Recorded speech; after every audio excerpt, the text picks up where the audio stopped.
पूर्ण परमात्मा पाप कर्म दंड को भी काट सकता है। अभी तक जिस भी संत व महापुरुष से मिले, उन्होंने यही बताया कि पाप कर्म फल भोगने से ही समाप्त होगा। वो प्रभु कौन है जो पाप कर्म को काट देता है, वो काल के बंधन से छुड़वा देता है। उसका क्या नाम है, पूजा की विधि क्या है?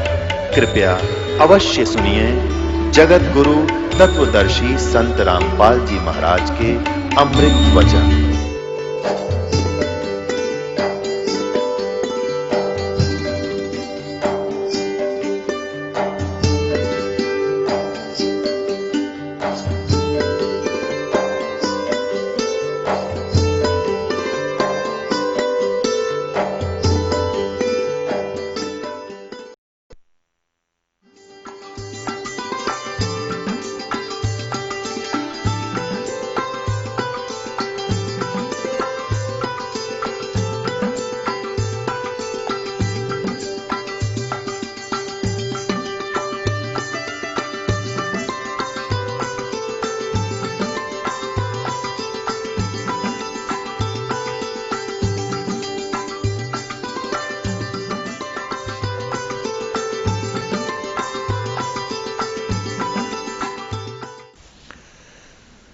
अब उस दादू पंथ के अंदर वो दीक्षित था, उसका नाम गोपाल दास था, जो साधु बना हुआ था बनिया लाला जी वैसे, और बड़ा अच्छा नेक व्यक्ति था। एक दिन वो छुडानी गांव में अपने किसी भगत के यहां रुक गया आके। उस भक्त ने कहा कि महाराज, साधु की विद्या को साधु ही ठीक कर सकते हैं। हमारे एक चौधरी का लड़का, यानी हमारे यहाँ लड़की का लड़का समझो, उसको एक संत ने कंवारी गाय का दूध निकाल के पिला दिया। उस दिन से वो मेंटल हो गया, वो तो मर गया था। परमात्मा ने सुन ली बेटी की, वो लड़का जीवित हो गया, और लेकिन पागल हो गया उस दूध को पी के। उसके दिमाग में फर्क हो गया। और कहते हैं संत की विद्या को संत ही काट सकता है। आप दया कर दो तो बड़ी मेहरबानी होगी आपकी। उसने कहा, गोपाल दास ने कहा कि कहाँ वो लड़का, एक बार लाओ बुलाकर मैं देखता हूं। अब वो व्यक्ति जिसके घर पे गोपाल दास जी रुके हुए थे, वो गया वहां। गरीबदास जी के नाना जी से सारी कहानी बताई कि हमारे यहाँ एक बहुत अच्छे संत आए हैं, और संत की विद्या ने संत ही ठीक कर सकता है। वो कहता मैं ठीक कर दूंगा। 5-7 और व्यक्ति मौजिद से, और साथ में वो लड़का ले लिया गरीबदास जी। 13 वर्षीय बालक वहां जा खड़ा किया। अब उस दादू पंथी गोपाल दास ने पूछा गरीबदास साहिब जी से कि बेटा, वो कौन था जिसने तेरा जीवन नाश कर दिया? क्या नाम था उसका? तब परमात्मा ने कहा कि उसने मेरा जीवन नाश नहीं किया, मुझे आबाद कर दिया। हम सुल्तानी नानक तारे दादू को उपदेश दिया, जात जुलाहा भेद न पाया, वो काशी महे कबीर हुआ। अनंत कोट ब्रह्मंड का एक रति नहीं भारे, सतगुरु पुरुष कबीर हैं ये कुल के सिरजनहारे। ना सतगुरु जननी जना उनके माने बाप, पिंड ब्रह्मंड से रहित है जाना तीनों ताप। पानी से पैदा नहीं श्वासा नहीं शरीर, अन्न आहार करता नहीं ताका नाम कबीर। अब वो सुन रहा है कि बालक बोल रहा है काटे की बात। क्या बता कि हम सुल्तानी नानक तारे दादू को उपदेश दिया। हम यानी हम सभी, गरीबदास जी कहते मैं अब्राहिम अधम सुल्तान, जिसको सुल्तानी कहते हैं, हम सुल्तानी नानक तारे, और तेरे दादू को उपदेश दिया। वो जात जुलाहा भेद न पाया, काशी माए कबीर हुआ। वो कबीर अनंत कोट ब्रह्मांड का एक रति नहीं भार, और सतगुरु पुरुष कबीर है, वो कुल के सिरजनहार। बहुत देर तक परमात्मा ने वाणी सुनाई, और वो 65 साल का बूढ़ा जो देखे मटर मटर आया था, उसका झाड़े लान झाड़ा लग गया उस गोपाल दास के। अब उसने देखा तो जानकार था, दादू साहब की वाणी भी पढ़ा करता था कि ये तो बहुत अनमोल ज्ञान है, और यदि ये लिपिबद्ध हो जावे कलयुग में बहुत जीवों का उद्धार होगा। वो 65 साल का महात्मा खड़ा होकर कहता 13 वर्ष के बालक को कि महाराज जी ये वाणी लिखवा दो। मैं वाणी लिख लूंगा, लिखवा दो भगवान, सबके काम आओगी। अब गरीबदास जी चल पड़े, फिर वहां से उसकी बात नहीं सुनी। अब वो गांव वाले सोचते हैं कि वही इस लड़के में तो कसूती बला है, बाबा जी के भी जंतर मंत्र कर दिया, यो भी सही ओड बोला है, इसमें कोई भयंकर शक्ति है, भयंकर कोई इसके अंदर प्रेत बाधा है। ये बाबा जी भी सह के साथ हो लिया, हाथ जोड़ के पीछे पीछे चल पड़ा। अब 3 दिन तक गोपाल दास उनसे रह रहकर मिलते रहे, प्रार्थना करते रहे। तीसरे दिन गरीबदास जी ने कहा कि भक्त यदि सारी लिखे बीच में छोड़कर ना भागे तो लिखवाऊं मैं। तो गोपाल दास ने कहा महाराज जी मैं तो घर से फारिग हूं, कति फ्री होकर आया हूं, कोई काम नहीं मुझे, आप दया करो। परमात्मा ने कहा ले आ कागज और कलम अपनी। अब गरीबदास जी के एक बेरी का बाग था, बेरी बड़बेरिया का बाग था, उसमें एक जंडी का पेड़ था। वहां उस समय ऐसे ही हुआ करते थे, रेगिस्तान टाइप से था वो क्षेत्र पहले, जांडी के पेड़ बहुत हुआ करते थे, जैसे आजकल राजस्थान में होते, इस तरह की स्थिति थी। तो वहां बैठकर जांडी के पेड़ के नीचे गरीबदास जी बोला करते थे, गोपाल दास दादू पंथी लिखा करते थे।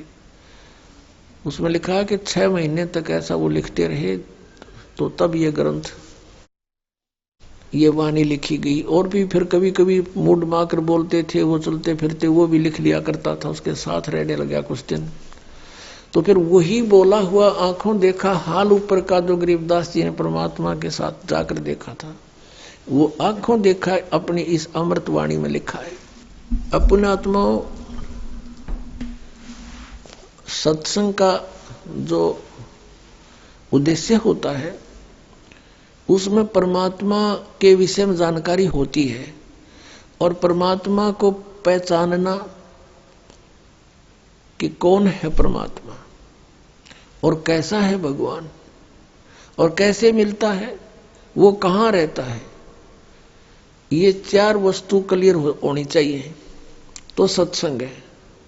नहीं तो भगवान की प्रभुता के गुण, महिमा के गुण कितने गा लो, जब तक भगवान मिला नहीं तो उनकी महिमा करते रहने से हमें लाभ क्या होगा। जैसे बिजली के गुणों का ज्ञान है, बिजली पंखा चलाती है, बल्ब जगाती है, बड़ी बड़ी फैक्ट्रियों को चलाती है, और नीचे से जल निकाल देती है, आटा पीस देती है, पशुओं का चारा काट देती है, कट कट कट करके। तो ये तो गुण है, इनको गाते रहो, बजाते रहो, ढोल पीट कर गाने लग जाओ, अख्तारी बनाकर गाने लग जाओ। जब तक बिजली का कनेक्शन नहीं मिलेगा, जिन गुणों का ज्ञान दिया जाता था वो गुण प्राप्त, लाभ प्राप्त हो नहीं सकते। वो गुण जो हम गाते हैं बिजली में, वो जो के तो विद्यमान है, पर वो प्राप्त कैसे होंगे, कनेक्शन लेना पड़ेगा उसका। इसी प्रकार परमात्मा की महिमा के कितने ही शब्द गा लो, वाणी बोल लो, उनको गढ़वे बेंजू बांध के सारंगी सुरंगी पे वहां गा लो, परमात्मा ये कर देता है, परमात्मा ये कर देता है, भगवान ऐसा सुखदाई है, भगवान ऐसा सुखदाई है। वो तो है ही, अच्छी बात है, उसके गुणों का परिचय होना चाहिए, लेकिन यही करते रहे और कनेक्शन ना मिला, भगवान मिला नहीं, तो व्हाट इज यूज? इसका लाभ क्यों है गाने और बजाने और सत्संग करने का? यूजलेस।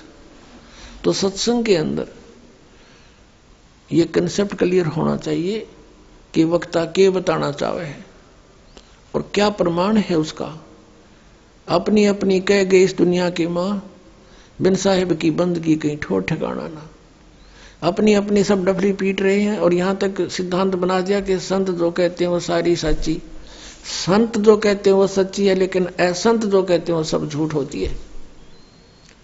संत और असंत का कहां से पता लगेगा? संतों की वाणी सदग्रंथों से मेल खाती है और सदग्रंथों से मेल नहीं खाती है तो वो असंत है। अपनात्माओं, अब संत और असंत का प्रमाण दिखाते हैं। परमात्मा क्या लीला करता है वो कहां से हमें पता चला? अब हमने आदरणीय गरीबदास साहिब जी या आदरणीय नानक साहिब जी या अन्य आदरणीय संतों की जो वाणी है वो तो हमने कभी सुनी नहीं थी,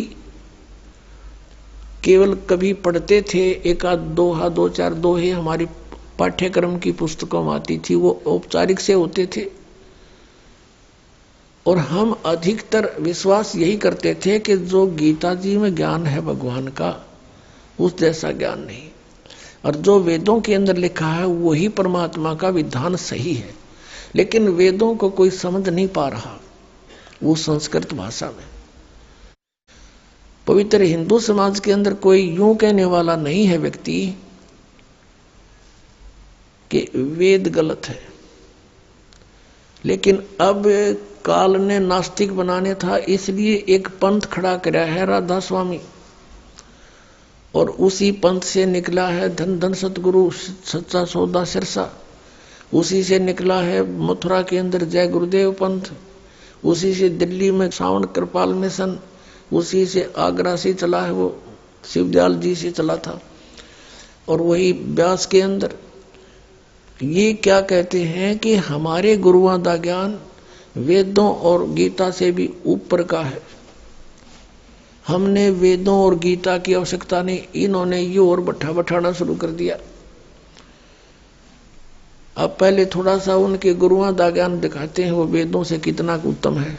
एक पुस्तक है सारवचन राधा स्वामी वार्तिक, और ये लगभग 150 वर्ष पहले की बोली हुई वाणी है। इन्होंने लिख रखा पहले से ही अमृत वचन समझ के, और आज तक ये राधा स्वामी में इतना लाखों करोड़ों की संख्या में अनुयायी वहां बैठे हैं बेचारे, उनको इन्होंने समझ में नहीं आई यो गुग्गू बोले के था, यो शिवदयाल जी के वचन सुनाया करता। देखो अब दिखाते हैं आपको, ये है सारवचन राधा स्वामी वार्तिक, एक पुस्तक है, प्रकाशक हैं जगदीश चंद्र सेठी, सेक्रेटरी राधा स्वामी सत्संग ब्यास, डेरा बाबा जयमल सिंह पंजाब।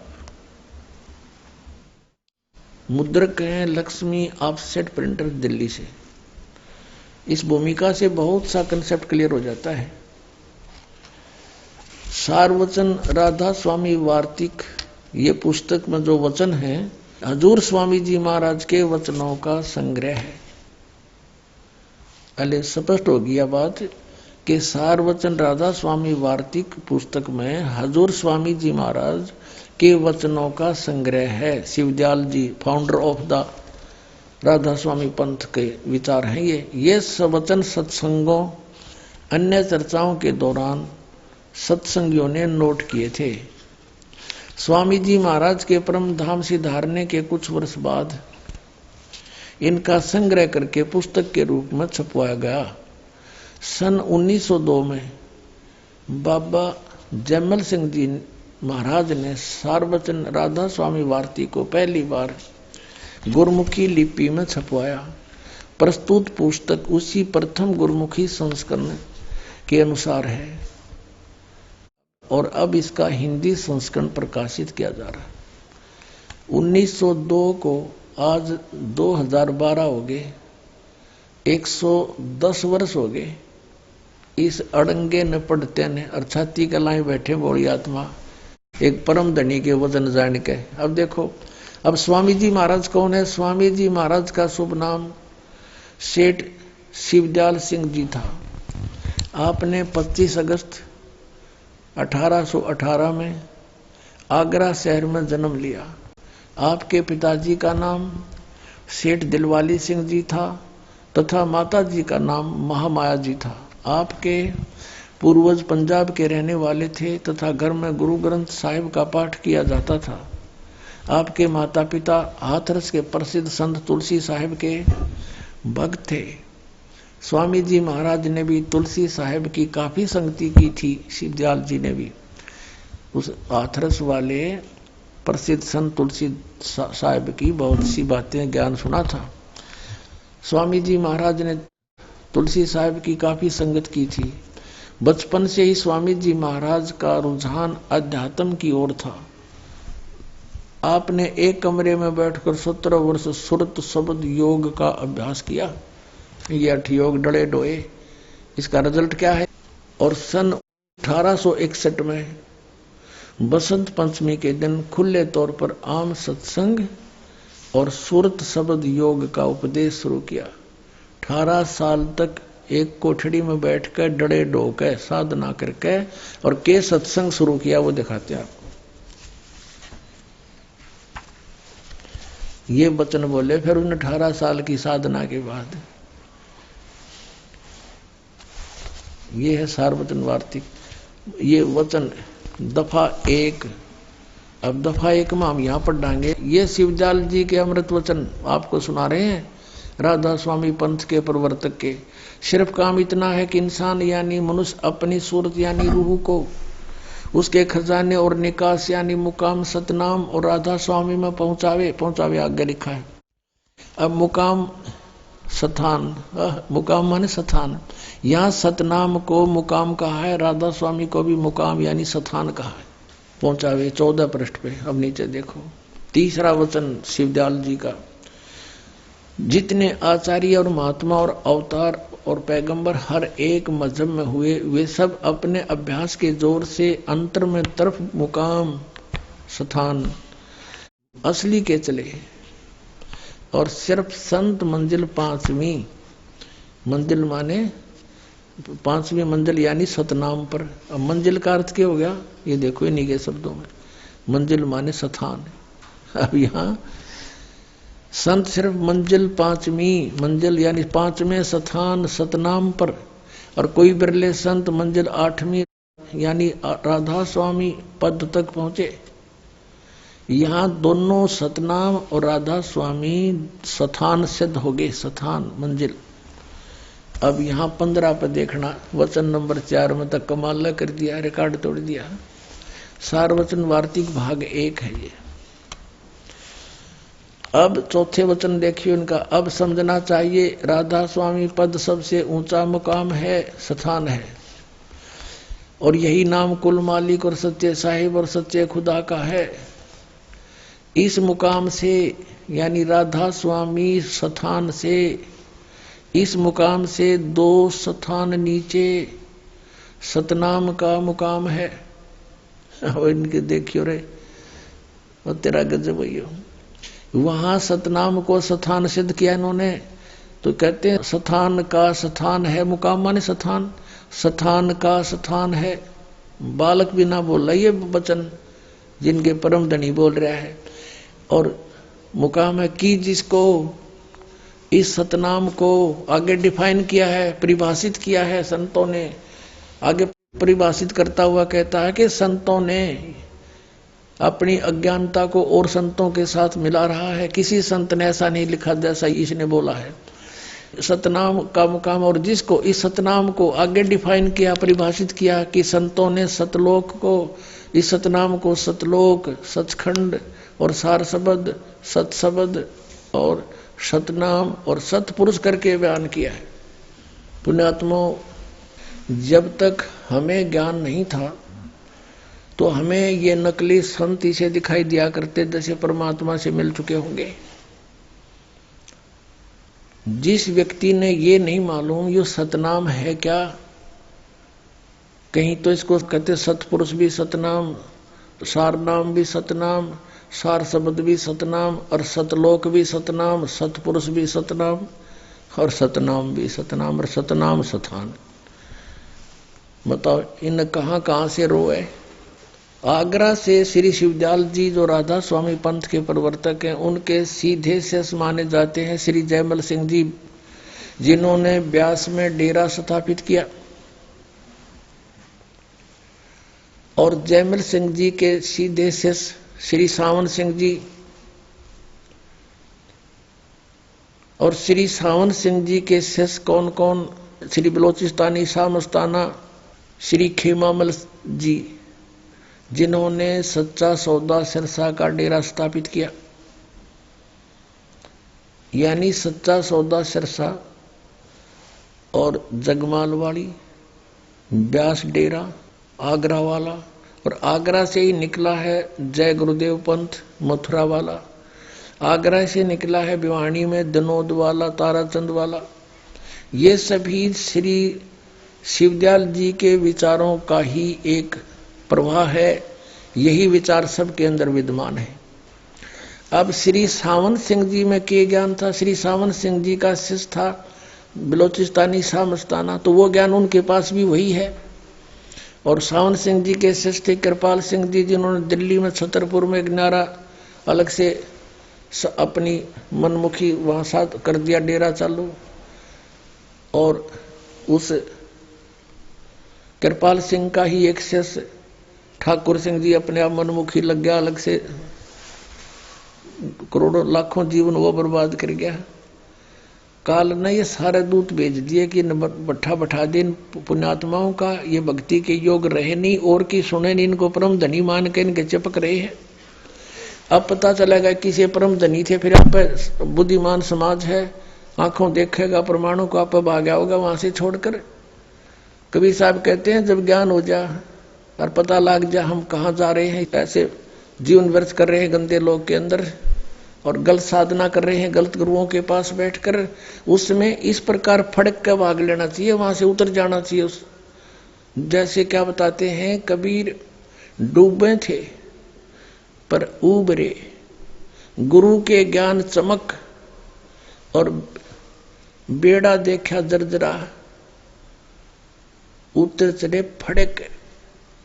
जैसे कहते हैं हम उस गलत गुरुओं के ऊपर आश्रित होकर के ऐसे थे, जैसे लोक वेद से ज्ञान सुनकर जो साधना कर रहे थे वो तो डूबन वाली थी। जैसे नौका जा रही हो दरिया से पार करने के लिए, और उसमें पानी भरने लगा हो, देखा हो या टूटी फूटी है, और साथ में दूसरी नौका अच्छी आकर खड़ी हो जाए और वो कहे कि देखो तुम डूबोगे, ये तो टूटी हुई नौका है, इसमें आ जाओ फटाफट। तो क्या बताते हैं कबीर साहब, इस तरह आपने क्रिया करनी है। फिर जब पता लग जाए कि मार्ग ठीक नहीं, दूसरे मार्ग को इस प्रकार तुरंत चेंज करे।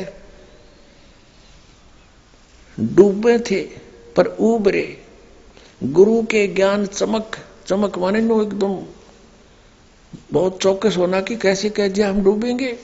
जैसे दास बता रहा है कि ये ज्ञान गलत है, ये साधनाएं गलत है, राधा स्वामी पंथ के ये पांचों नाम काल के हैं, तो इनको कुछ तो फड़क होनी चाहिए। ये क्यों कहा?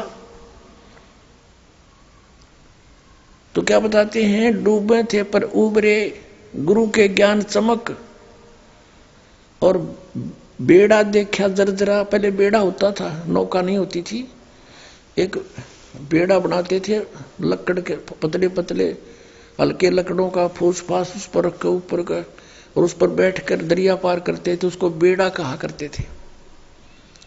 तो कहते हैं वो बेड़े जिस पर हम बैठे थे वो टूटा फूटा था, डूबने वाला था, और साथ में देखा दूसरा बढ़िया बेड़ा आ गया, उसने कहा कि तुम डूबोगे। तो कहते हैं बेड़ा देखा जर्जरा, यानी कंडम डुबोण वाला, तो उतर चले फड़क। फड़क माने नो छम दे ही एक सेकंड में दूसरे पर छलांग लगा जाना। तो इस तरह आपने अब अपनी जान बचानी है, इन झूठे गुरुओं से वापस आना है। अब जिनको सतनाम का पता नहीं और वो परम धनी, उनको परम धनी के सतनाम 2 अक्षर का है, एक ओम और दूसरा तत् सांकेतिक ये दास बताओगा, वो है सतनाम। उस 2 अक्षर के नाम से पार होगा। और इन्होंने स्वयं में लिखा है, श्री सावण सिंह जी ने संत मत भाग प्रकाश 4 में 261 पृष्ठ पे के गुरु ग्रंथ साहिब गुरु नानक देव जी की वाणी का हवाला लिया है कि सोई गुरु पूरा कहावे जो 2 अक्षर का भेद बतावे। जे तू पढ़ा पंडित बिन 2 अक्षर 2 ही नावा, प्रणवत नानक जे कर सत समावा। अब सुनाएंगे आपको। अब पहले ये दिखाते सतनाम क्लियर करते ये कहां तक बेड़ा गर्क हो रहा है सतनाम को ऊपर इनका। देखिएगा, संत मत प्रकाश भाग 3 श्री सावण सिंह जी के प्रवचनों का संग्रह है। ये है श्री सावण सिंह जी का स्वरूप। श्री हजूर महाराज सावण सिंह जी के सत्संगों का संग्रह। अब देखना, ये सारे एक कुएं की बांग पी रहे थे। प्रकाशक हैं जगदीश चंद्र सेठी, सेक्रेटरी राधा स्वामी सत्संग ब्यास, डेरा बाबा जयमल सिंह पंजाब। और ये गोपसेंस पेपर लिमिटेड यहां से छपा है, मुद्रक यहाँ के। इसके 102 पृष्ठ पे आपको दिखाते हैं, 102 पृष्ठ पे ये संत मत प्रकाश भाग 3 यहां देखना। अब क्या कहते हैं सावन सिंह जी, सतपुरुष सतनाम कहाई, सतलोग निज पाया आई। सतपुरुष सतनाम कहाई, यह वाणी है श्री शिवदयाल जी की। खोलने चले हैं श्री सावन सिंह जी के सतपुरुष सतनाम कहा जाता है। यह वाणी है शिवदयाल जी की बनाई हुई। और सतलोक निज पाया आई, सतपुरुष को सतनाम कहते हैं। और खोला कैसे है इसने कि सचखंड या सतनाम चौथा लोक है। अब यहां सतनाम को ये सतलोक कह रहे हैं, चौथा सतनाम यो चौथा लोक है। अब देखो 106 पृष्ठ पे, ये 106 पृष्ठ पे यहां कोई सत्संगी ने जिक्र किया, हजूर जहां राम नाम का जस महिमा होता हो। तो सावण सिंह जी ने कहा कौन से राम का जिक्र कर रहा तू, कौन से राम का जस। वही सत्संगी, क्या राम बहुत सारे हैं। महाराज जी सावण सिंह जी कहते हैं राम 4 हैं। आपका इशारा कौन से राम की तरफ है। अब 107 पृष्ठ पर वही सत्संगी, हजूर चारों राम खोल कर बताइए। महाराज जी फिर सावण सिंह जी लगे बतावन, एक राम दशरथ घर डोले, एक राम घट घट में बोले, एक राम का सकल पसारा, एक राम त्रिभुवन से न्यारा। ये वाणी तो कबीर साहब की। और खोलने चले हैं कौन, सावन सिंह जी। पहला राम राजा दशरथ के बेटे जो त्रेता युग में हुए अवतार थे, आए और अपनी ड्यूटी अदा करके चले गए, लेकिन अब हमें नहीं मिल सकते, हमारा काम नहीं कर सकते। दूसरा राम मन है जो घट घट में व्यापक है। तीसरा राम ब्रह्म है जो सारी त्रिलोकी को पैदा करता है, पालता और नाश करता है। और चौथा राम सतनाम है, ये असली राम है। वाह रे देवताओं, इनका सतनाम मना समझ मारा है। वहां तक कहते हैं सतनाम सचखंड चौथा लोक है, और यहाँ सतनाम असली राम है। पुण्यात्माओं, ये 5 नाम काल के जाप करते थे, 5 नाम काल के। अभी आपने श्री शिवदयाल जी की जीवनी में देखा कि इनके घर पे, यानी राधा स्वामी पंथ के प्रवर्तक के घर पे तुलसीदास आथरस वाले आया करते। उनके माता पिता श्री शिवदयाल जी के उनके शिष्य थे, और शिवदयाल जी ने भी उनकी काफी दिन तक संगत की थी। तो उसने इनसे हटकर ये 500 नाम लेकर और अपना न्यारा पंथ चालू कर दिया शिवदयाल जी ने। अब तुलसीदास जी कहते हैं 500 नाम काल के जानो। ये देखिए, ये घट रामायण तुलसी साहब हाथरस वाले की, ये भाग 1 है। ये भाग 1 सतगुरु तुलसी साहब हाथरस वाले की रची हुई यह ग्रंथ 2 प्रमाणिक लिपियों का मिलान करके बड़ी शुद्धता से 2 भागों में पूरा छापा गया। जीवन चरित्र सहित। अब इसके 27 पृष्ठ पर आपको दिखाते हैं। ये पीछे से कोई जिक्र चलता आ रहा है, उसके ऊपर आगे डिफाइन किया गया है भेद पिंड और ब्रह्मांड का। या कहा कि अंतर गुफा तहां चल जाऊं जहां साहेब के दर्शन पाऊं, पांचों नाम जीव जब भाख्या, छठवां नाम गुप्त कर राख्या, पांचों नाम काल के जानो, पांचों नाम काल के जानो तब दानी मन शंका आनो। अब इन 5 नामों से एक छठा नाम और है, वो गुप्त है। परमात्मा कबीर साहब बताएंगे इसके विषय में। निर्गुण निराकार निर्वाणी धर्मराय ये 5 बखानी, जीव नाम निज कहे विचारी, जान बूझ दानी झकमारी। जीव वचन दानी सुनो विधि बात हमारी, हम चले जाऊं पुरुष दरबारी, सुरत नृत्य ले लोक सिधाऊं, आदि नाम ले काल गिराऊं। इन 5 नामों से अलग है ये आदि नाम।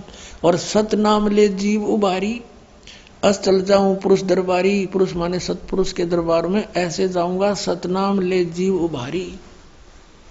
ये सतनाम 2 अक्षर का है और आदि नाम इससे अलग है, ये सार नाम है।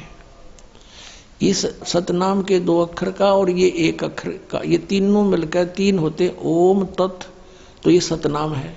और सत्य आदि नाम यानी सार नाम।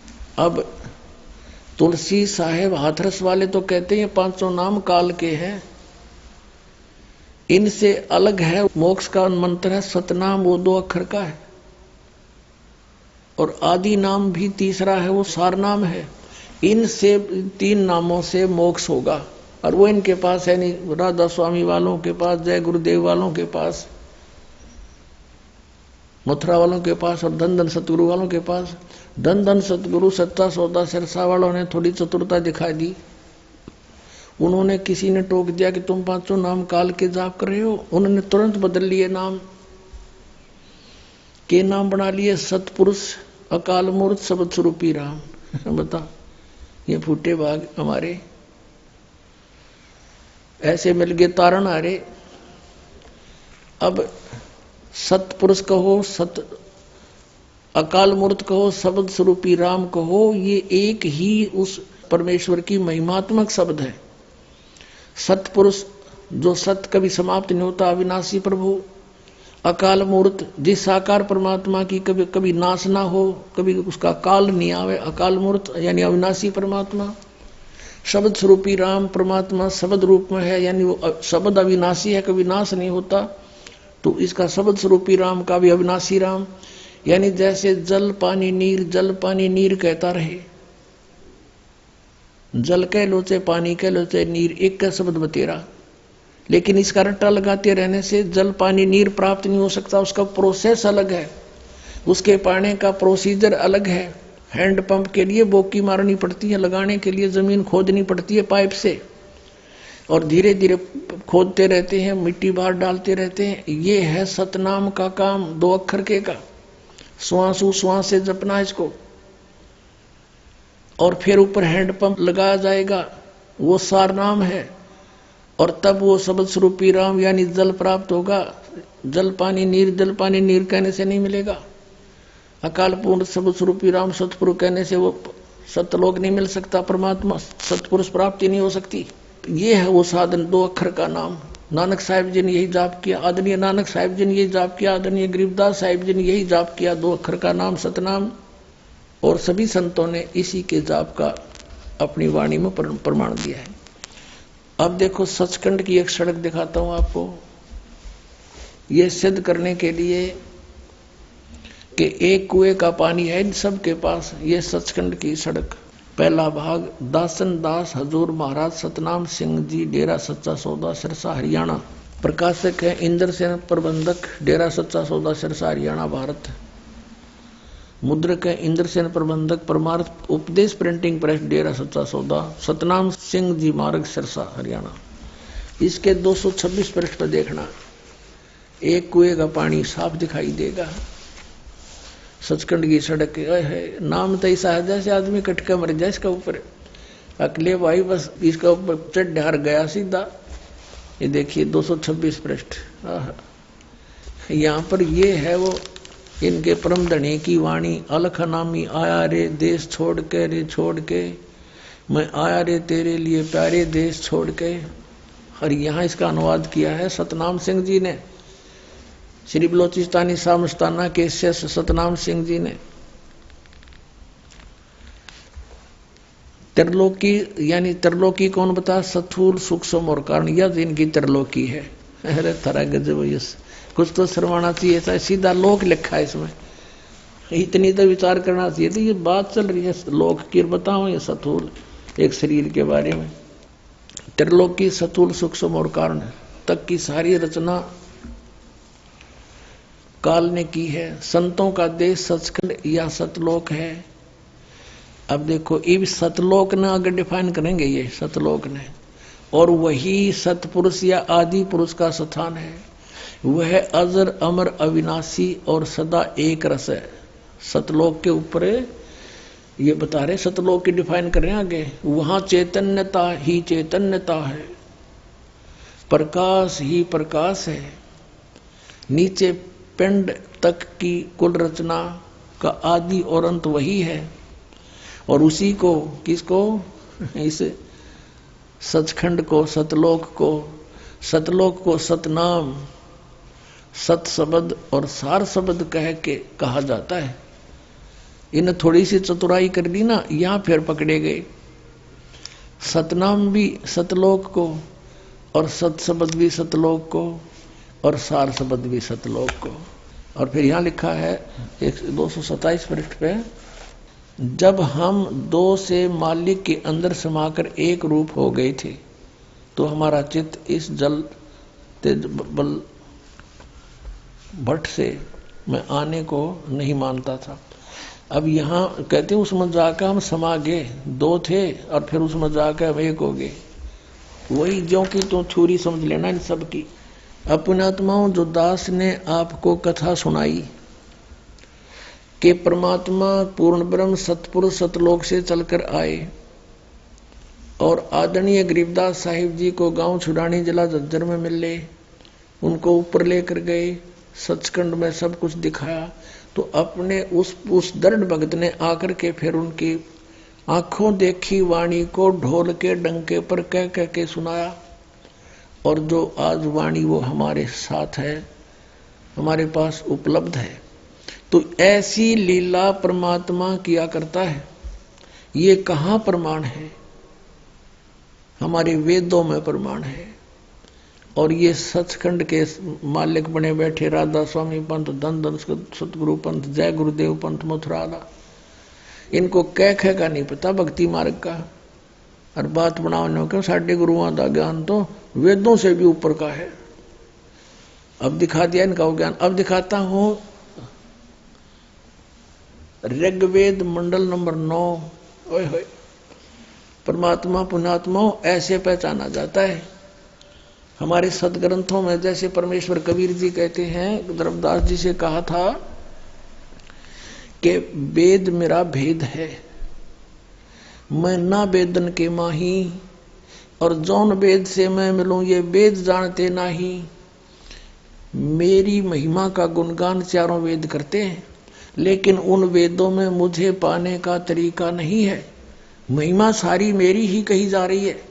अब देखो वो ज्ञान आज समझ में आया। देखना ऋग्वेद मंडल नंबर 9। एक कमाल की बात ये देखने वाली है। प्रकाशक हैं सार्वदेशिक आर्य प्रतिनिधि सभा, महर्षि दान भवन, रामलीला मैदान, नई दिल्ली से। और इन्होंने लिखा महर्षि दान सरस्वती कृत, मुद्रक Prince offset printers 1510 Pataudi house Daryaganj, नई दिल्ली से ये छपी है। अब हम आते हैं, ये है ऋग्वेद मंडल नंबर 9 सूक्त 86 का मंत्र 26। यहां पर सपट है कबीर अतो कबीर, हम इसको कबीर बोलते हैं, कबीर वह को वह बोलते हैं, हम वेदों को वेद बोलते हैं। तो इसका महिमा है यहाँ पर, यज्ञ करने वाले यजमानों के लिए परमात्मा, यज्ञ माने धार्मिक अनुष्ठान करने वाले यजमान माने भक्तों के लिए परमात्मा सब रास्तों को सुगम करता हुआ उनके विघ्नों को मर्दन करता है, उनके विघ्नों का नाश कर देता है, संकटों का, और उनको पवित्र करता हुआ और अपने रूप को निर्निजम, अपने रूप को सरल करता हुआ। सतलोक में परमात्मा का तेजो में शरीर है, एक रूप में करोड़ सूर्य मिला दे, करोड़ चंद्रमा, उससे अधिक शोभा। यदि वो परमात्मा उस रूप में यहाँ आ जाए तो हम सबकी आंखें बंद हो जाए, हम देख नहीं सकते। अपने रूप को हल्का तेज पुंज का हल्का करके सरल करता हुआ वह कांति में परमात्मा सर्वज्ञ, इन्होंने कबीर का अर्थ सर्वज्ञ कर दिया। इसको यहां से यहां ऐसे लिखा और इसका अर्थ कर दिया सर्वज्ञ। अपने आत्माओं, इन्होंने जैसे ये यजुर्वेद है, अब हम फिर थोड़ा सा इस कंसेप्ट क्लियर करेंगे। जैसे हम कबीर को कबीर देव बोलते हैं, कबीर, हम फिर कबीर साहब कहने लगे, तो इन्होंने यजुर्वेद है, ये महर्षि दानंद का अनुवादित है। प्रकाशक है सार्वदेशी कार्य प्रतिनिधि सभा 2/5 महर्षि दानंद भवन, रामलीला मैदान, नई दिल्ली से। और इसका अनुवादक है महर्षि दानंद सरस्वती, और ये यहां से छपी है। मुद्रक है Prince offset printers 1510 Pataudi house Daryaganj, नई दिल्ली से। इसके 36 नंबर अध्याय में यजुर्वेद का वर्णन है, यजुर्वेद का, ये देखिएगा, ये है 63वां अध्याय, 36वां अध्याय, और ये मंत्र नंबर 1 में क्या लिखा है, रेचम वाचम परपधे मनो यजु। अब यहाँ यजु शब्द है और इसका अनुवाद महर्षि दानंद ने अपने कर कमलों से किया है। देखना, यहाँ यजु का अर्थ यजुर्वेद कर दिया, ये बिल्कुल सही किया, ऐसा ही करना चाहिए। यदि इस यजु का यहाँ कोई अर्थ कर देता और ये महिमा थी यजुर्वेद की, तो उस यजुर्वेद से तो हम फिर वंचित रह जाते, किसके बारे में कहा गया। तो ये यहाँ यजुर्वेद सही लिख दिया। तो जैसे जहां पर कवि है, इस तरह कबीर ही लिख रखा उन्होंने, तो वहां लिखना पड़ेगा कबीर देव। बस इतनी सी बात है। अपने आत्माओं, मजे की बात एक और है कि ये सभी परमात्मा को निराकार बताया करते थे, जिसमें ये महर्षि दानंद तो और ज्यादा ढोल पीटा करता, भगवान निराकार निराकार है, और उसके अनुयायी भी सारे उसी का अनुसरण किया करते थे। और उन्हीं के कर कमलों से वेदों में लिखा हो तो साकार है, अभी दिखाते आपको, वो सतलोक में रहता, ऊपर तेजों में लोक में। देखना, अब हमने यजुर्वेद रख दिया, हम फिर ऋग्वेद पर आ गए। ये वही ऋग्वेद है जो अभी आपको दिखाया था पहले, यजुर्वेद से पहले दिखाया था, ये है।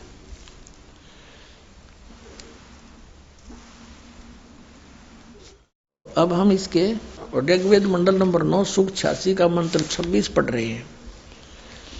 हम फिर यहां से पढ़ेंगे, यज्ञ करने वाले यजमानों के लिए, धार्मिक साधना करने वाले भक्तों के लिए परमात्मा सब रास्तों को सुगम करता हुआ उनके विघ्नों का मर्दन करता है, उनके संकटों का नाश करता है, उनको पवित्र करता हुआ और अपने रूप को सरल करता हुआ, हल्का तेज पुंज का करता हुआ वह कांति में परमात्मा कबीर देव, यह लिखना था कबीर देव।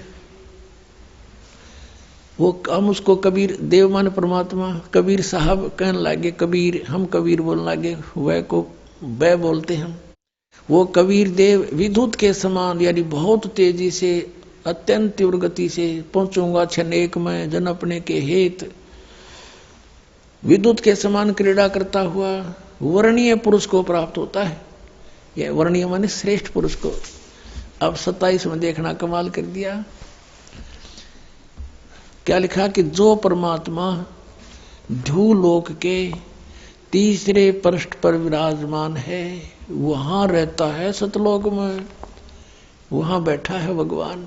अब और दिखाते हैं आपको, ऋग्वेद मंडल नंबर 9 सूक्त 82 का मंत्र 1 दिखाते हैं, कितना स्पष्ट है इसमें। ओहो, जो सर्वोत्पादक प्रभु, प्रकाश रूप, सद्गुणों की वृष्टि करने वाला, पापों के हरण करने वाला है, वह है राजा के समान। राजा के, अब जैसे 269 पे आपने पढ़ा, अब 270 पे राजा के समान दर्शनीय है, देखने जोगा साकार है। वह पृथ्वी आदि लोक लोकांतरों के चारों ओर शब्दमान हो रहा है।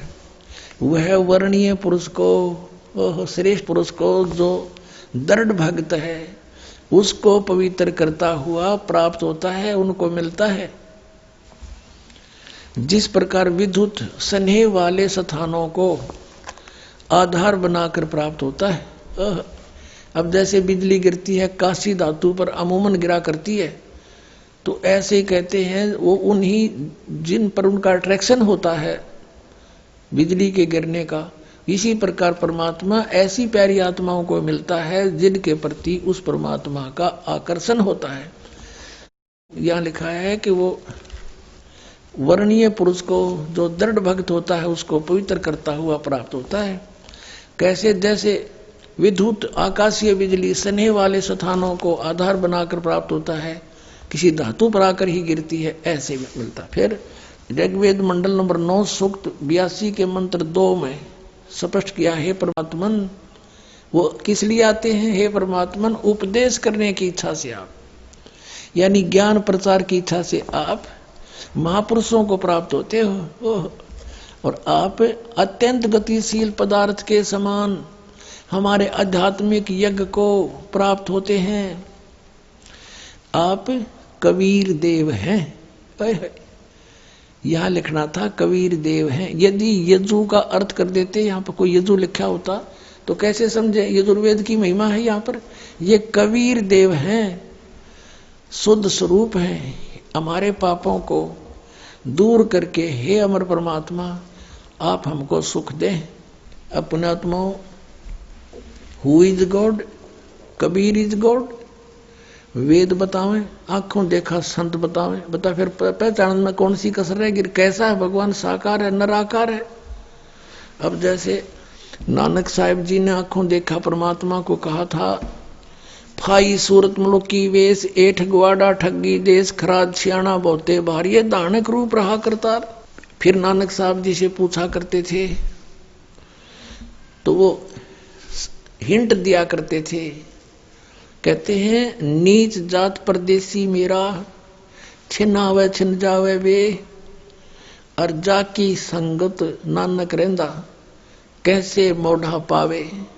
कैसे मोढ़ा पावे? उसका अंत के ऊपर पावे। ऐसे परमात्मा के साथ नानक रह रहा है कि नीच जात परदेसी मेरा। पता कसर नहीं छोड़ी। संतों ने वो संकेत करने की, धानक रूप रहा करतार, फाई सूरत मुल्क की वेश एठ ग्वाड़ा ठगी देश। ये है गुरु ग्रंथ साहिब के 24 पृष्ठ पे ये वाणी है। और फिर 721 पृष्ठ पे लिखा है, एक अर्ज गुप्तम पेश तोदर कून करतार, हक्का कबीर करीम तू बेऐब परवरदिगार। हक्का कबीर, हक्का माने सत कबीर, बेऐब परवरदिगार, निर्विकार परमात्मा आप हो।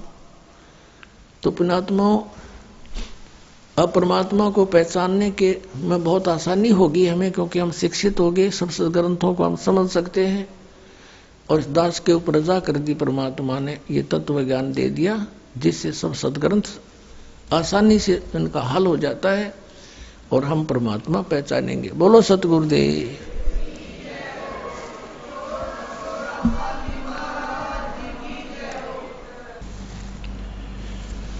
परम पिता परमात्मा पूर्ण ब्रह्म सर्व सृष्टि रचनहार कबीर देव, कबीर साहेब, कबीर परमेश्वर जी, ये हमारे अपने जनक हैं। ये वो परमात्मा है जिसके विषय में महिमा सुनाई जाती थी, तुमेव माता च पिता तुमेव बंधु च सखा तुमेव विद्या च दर्वणम तुमेव सर्व मम देव देव। ये उपमा हम पहले अन्य भगवानों पर लगाया करते थे, जैसे श्री विष्णु जी, श्री रामचंद्र जी उन्हीं के अवतार, श्री कृष्ण जी उन्हीं के अवतार, और श्री शिव जी पर। इसमें एक अंतिम पंक्ति में त्वमेव सर्व मम देव देव, इसमें स्पष्ट किया है कि हे सब देवों के देव, सब प्रभुओं के प्रभु, सब स्वामियों के स्वामी आप ही हैं। तो ये उपमा केवल उसी के लिए है जो सब देवों का देव है, कुल का मालिक है, जो सर्वशक्तिमान समर्थ है। वो केवल कबीर साहब है, सत्य पुरुष है, परम अक्षर ब्रह्म है, असंख्य ब्रह्मांड का स्वामी। वही सर्व उत्पादक प्रभु है, सबकी उत्पत्ति करता वही है।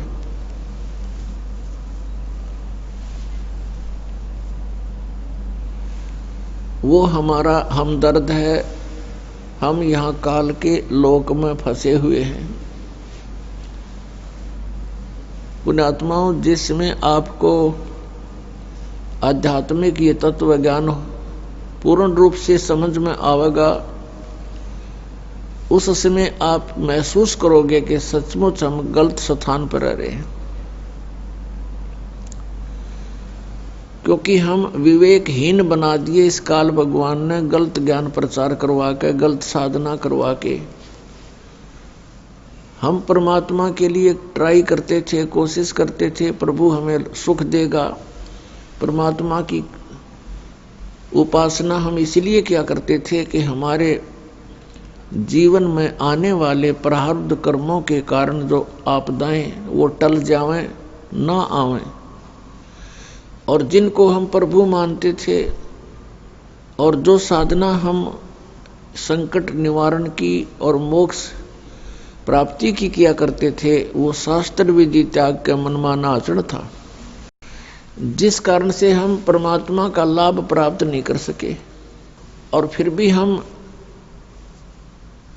परमात्मा की कृपा से हम उसकी चाह में लगे ही रहे। अब वो ज्ञान परमेश्वर स्वयं आकर देता है जो मोक्ष दायक है, पाप नाशक है, प्रारब्ध में आने वाले संकटों का वो उस साधना से निवारण हो सकता है। वो ज्ञान परमात्मा स्वयं आकर देते हैं। जैसा कि आपने सत्संग में सुना कि आदरणीय गरीबदास साहिब जी को परमात्मा आकर मिले।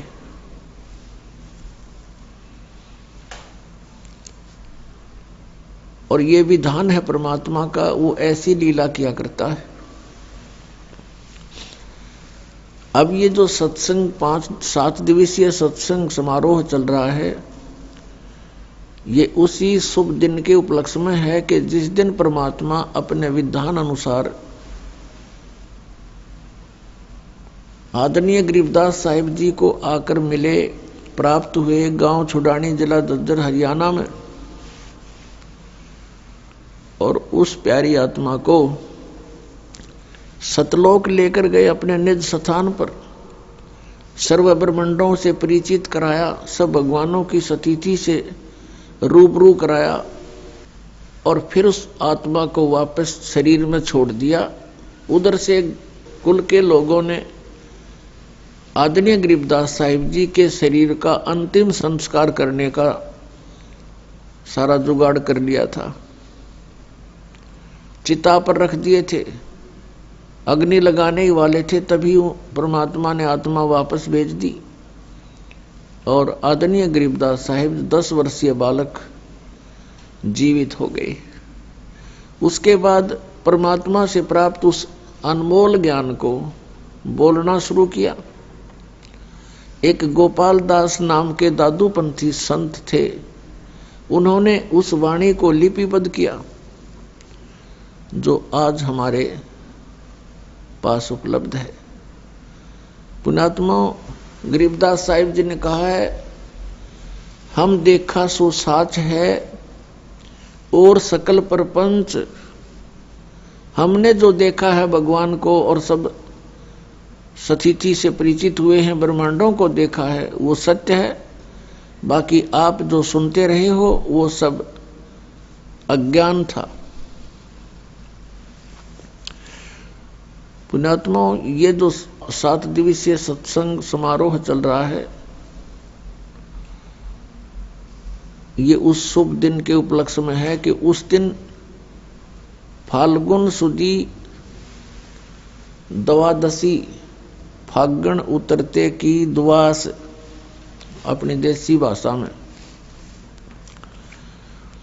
और सन 1727 का वो शुभ दिन परमात्मा आए। हमारे लिए ये